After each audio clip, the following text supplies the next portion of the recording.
اعوذ باللہ من الشیطان الرجیم بسم اللہ الرحمن الرحیم۔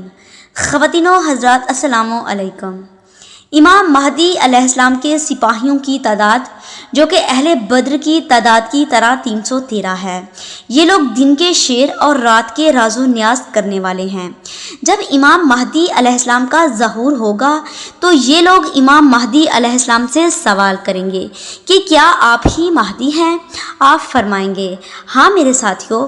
پھر امام مہدی علیہ السلام اپنے ساتھیوں کو آزمائیں گے تاکہ ان کی پیروی اور اطاعت کا معیار معلوم ہو جائے۔ اپنے چاہنے والوں سے مخاطب ہو کر فرمائیں گے کہ میں اس وقت تک کوئی کام نہیں کروں گا جب تک تم ان شرائط پر عمل نہ کرو۔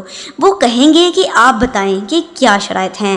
امام مہدی علیہ السلام فرمائیں گے تم لوگ میدان جنگ سے فرار نہیں کرو گے، چوری نہیں کرو گے، ناجائز کام نہیں کرو گے، حرام کام نہیں کرو گے، برے کام انجام نہیں دو گے، کسی کو ناحق نہیں مارو گے، سونا چاندی ذخیرہ نہیں کرو گے، کسی مسجد کو خراب نہیں کرو گے، ناحق گواہی نہیں دو گے، کسی مومن کو ذلیل نہیں کرو گے، سود نہیں کھاؤ گے، سختی اور مشکلات میں ثابت قدم رہو گے، خدا پرست انسان پر لعنت نہیں کرو گے، شراب نہیں پیو گے، سونے سے بنا لباس نہیں پہنو گے، ریشم کا لباس نہیں پہنو گے، بھاگنے والے کا پیچھا نہیں کرو گے، خون حرام نہیں بہاؤ گے، کافر اور منافق سے اتحاد نہیں کرو گے، ناپسندیدہ کاموں سے پرہیز کرو گے، نیکی کا حکم دو گے اور برائی سے روکو گے۔ اگر تم ان شرائط کے پابند ہو تو مجھ پر واجب ہے کہ تمہارے علاوہ کسی کو اپنا ناصر نہ بناؤں۔